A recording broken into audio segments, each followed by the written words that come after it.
अब हम टेंसेस के फर्स्ट टेंस की बात करेंगे, जो है प्रेजेंट टेंस। मैं बता चुकी हूँ कि प्रेजेंट टेंस वो होता है जिस हम जो है अभी के दौर चल रहा है उसके बारे में बात करते हैं, जिसको हम उर्दू में फिलहाल भी कहते हैं। तो इसकी सबसे पहले जो है टाइप है वो है present indefinite tense. Present indefinite tense की जो है हिंदी या उर्दू में पहचान ये है कि जिस जुमले के आखिर में ता है, ती है या ते है की आवाज आए वो प्रेजेंट इंडेफिनिट टेंस होते हैं।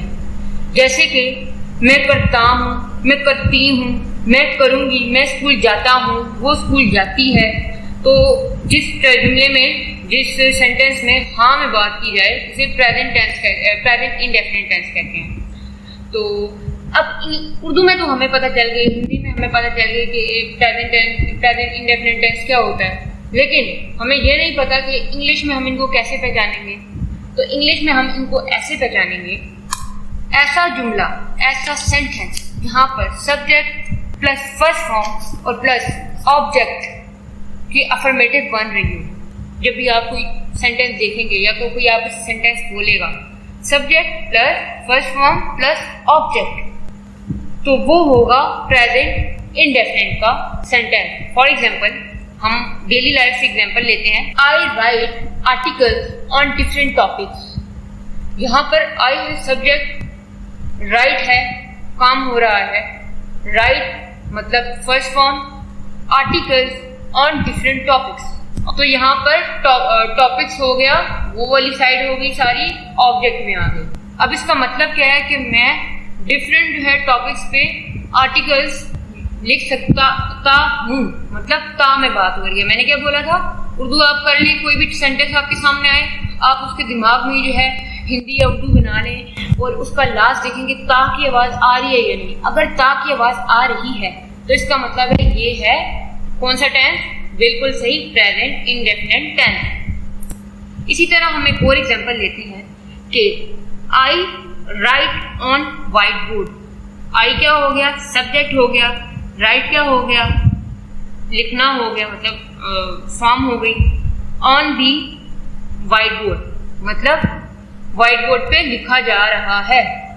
तो अब इसका अगर हम उर्दू या हिंदी करें कि मतलब मैं सफेद बोर्ड पर लिखता हूँ या लिखती हूँ, ता की आवाज आ गई, मतलब ये कौन सा टेंस है, बिल्कुल आप समझ गए, प्रेजेंट इंडेफिनिट टेंस।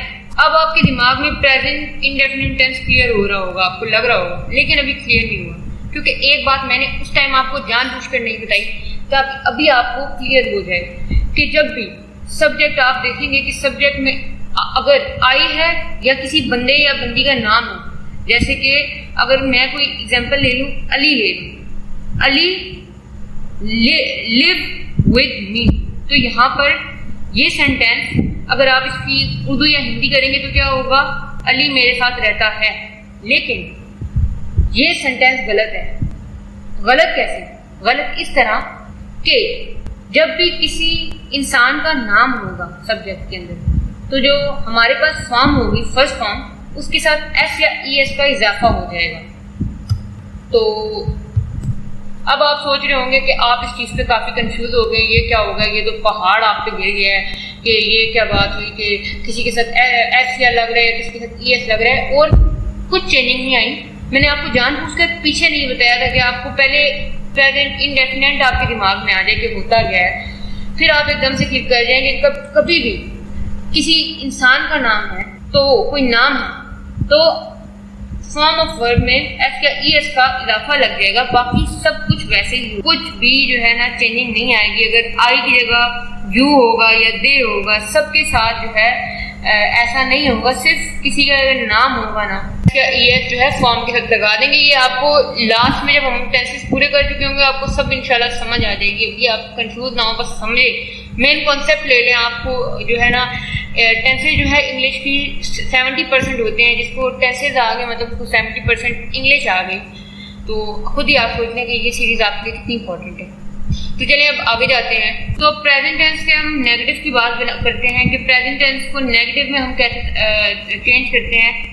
तो हमारा स्ट्रक्चर ज़रा भी चेंज नहीं होगा, हमारा स्ट्रक्चर वही रहेगा, लेकिन हमारा जो सब्जेक्ट होगा उसके फ़ौरन बाद जो है हमारा फर्स्ट फॉर्म नहीं लगेगी उसके बाद डू नॉट या डज नॉट लग जाएगा। जैसे कि अगर इनडेफिनेट में एक सेंटेंस है कि आई टेल अ लाई, अब कि मैं झूठ बोलता हूँ, तो इसी को अगर हम नेगेटिव में कन्वर्ट कर देंगे तो ये हो जाएगा I do not tell a lie. अब आप सोच रहे होंगे कि डू किसके साथ लगेगा और डज किसके साथ लगेगा, मतलब कि जो भी आई वी यू दे हो गया, जैसे कि प्लूरल्स हो गए। वैसे आई प्लूरल्स में नहीं आता, लेकिन यहाँ पर हम इंडेफिनिट टेंस में और कुछ और टेंसेस में आई को प्लूरल के साथ ही यूज किया जाता है।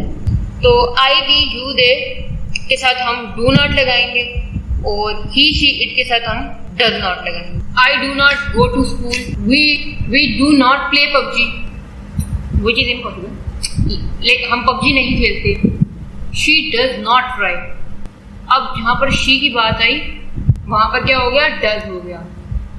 He does not done his homework, उसने अपना होमवर्क खत्म नहीं किया। तो यहाँ पर हमारे प्रेजेंट इनडेफिनिट के नेगेटिव डन हो गए। तो अब आपको जो है, मुझे उम्मीद है कि आपको प्रेजेंट इनडेफिनिट के नेगेटिव आपको आ गए होंगे सही तरह से। अब हम आते हैं नेगेटिव के बाद इंटेरोगेटिव पे कि इंटेरोगेटिव कैसे बनाते हैं हम प्रेजेंट इंडेफिनिट। तो पहले आपके दिमाग में क्वेश्चन आ रहा होगा कि इंटेरोगेटिव क्या होते हैं। इंटेरोगेटिव क्यों होते हैं, आपने बहुत से क्वेश्चन देखे होंगे जिसमें आपसे क्वेश्चनिंग की होगी कि व्हाट इज योर नेम और आगे क्वेश्चन मार्क डाला होगा। तो इस तरह से इंटेरोगेटिव होते हैं जिसमें हम सवाल पूछते हैं। तो अब प्रेजेंट इंडेफिनिट के इंटेरोगेटिव कैसे बनते हैं कि जब हमारे स्ट्रक्चर में पहले डू या डज आएगा, उसके बाद जो है उसके बाद हमारे पास एक सब्जेक्ट आएगा, उसके बाद हमारे पास मेन वर्ब आएगा और उसके बाद ऑब्जेक्ट आएगा। मतलब बाकी स्ट्रक्चर वैसे ही रहेगा, शुरुआत में डू या डज आ जाएगा और लास्ट में ऑब्जेक्ट के बाद एक क्वेश्चन मार्क आ जाएगा। For example do you play और आगे question mark, do you play with me, फिर आगे क्वेश्चन मार्क, आगे question mark, does he teach you English, आगे क्वेश्चन मार्क। तो अब हमारा जो है, मुझे उम्मीद है कि आपको इंटेरोगेटिव भी प्रेजेंट इंडेफिनिट टेंस के समझ आ गए होंगे। अगर आपको ये चीजें आ गई, एक टेंस भी आ गया, बाकी सारे टेंस आपके लिए हलवा हैं, तो इसलिए थोड़ी सी जो है इन टेंसेस में थोड़ा सा टाइम लग रहा है करवाने में। तो चले अब हम आगे जाते हैं कि डबल इंटेरोगेटिव कैसे बनाते हैं प्रेजेंट इंडेफिनिट टेंस के। डबल इंटेरोगेटिव वो होते हैं कि कुछ सेंटेंस हमारे इंग्लिश में ऐसे होते हैं, अब जैसे इंटेरोगेटिव सेंटेंस हो गए उसमें तो आप बता सकते हो, अगर डू यू प्ले तो आप बोलोगे नो या यस, सही है। लेकिन कुछ सेंटेंस ऐसे होंगे जिसका आप चाह कर भी आंसर यस या नो में नहीं दे सकते, आपको लंबा आंसर देना पड़ेगा। तो इसमें स्ट्रक्चर वैसे ही होता है, सबसे पहले WH फैमिली लग जाती है, प्लस डू डज लग जाता है, प्लस सब्जेक्ट लग जाता है, प्लस मेन वर्ब की फर्स्ट फॉर्म लग जाती है और प्लस ऑब्जेक्ट लग जाता है। बाकी सब कुछ वैसे ही है जो इंटेरोगेटिव वाला हो गया। और पहले जो है WH फैमिली लग गई। WH फैमिली मतलब वाई, व्हाट, वेयर, सब कुछ जितनी भी WH फैमिली, हम उसका भी एक पूरा एक प्रॉपर जो है सीरीज स्टार्ट कर देंगे, सिंपल सी 5 मिनट की। तो अभी जो है WH फैमिली में वाई, व्हाट वगैरह ये आपको अगर आता है तो सही है। मैं फिर भी आपको कुछ एग्जांपल्स दे देती हूँ, जैसे why do you not play, सही है, हमारी वही वाली एग्जांपल हो गई। डू के पहले हमारे पास WH फैमिली लग गई। तो इसी तरह जो है हम टाइम ज़ाया नहीं करते, तो यहाँ पर हमारा डबल इंटरोगेटिव टेंस भी हो गया। इस तरह हमारे सारे जो है प्रेजेंट इंडेफिनिट टेंस खत्म हो गए।